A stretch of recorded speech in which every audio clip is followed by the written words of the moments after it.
মানুষের জীবনের সবচেয়ে বড় ট্র্যাজেডি কি? দারিদ্র্য নাকি ভুল স্বপ্নে বিশ্বাস করা? উইলি লোম্যান ৬০ ছুঁই ছুঁই একজন সেলসম্যান।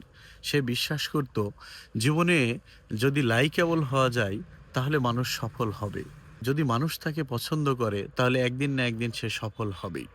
কিন্তু এই উইলি লোম্যানের জীবনে শেষ বয়সে তার সেলস কমে যায়।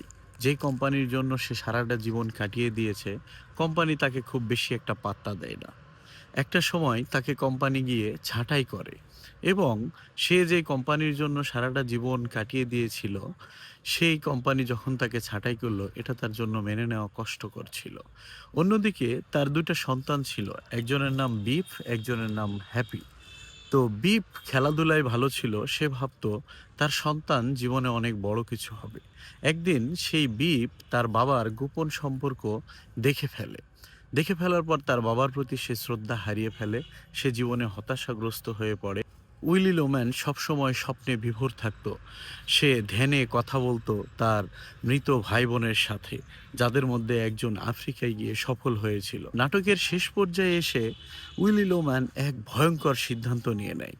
সে আত্মহত্যা করে বসে, এই ভেবে যে তার জীবন বীমার টাকায় তার ছেলে বিপ সফল হবে।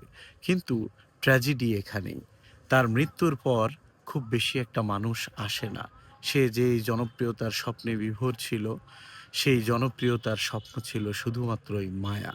ইংরেজ নাট্যকার আর্থার মিলারের এই বিখ্যাত নাটিকার মধ্য দিয়ে মানুষের জীবনের এই মিথ্যা জনপ্রিয়তার স্বপ্নে বিভোর থাকা এবং তার যে ফিউটিলিটি, এটা দেখানো হয়েছে।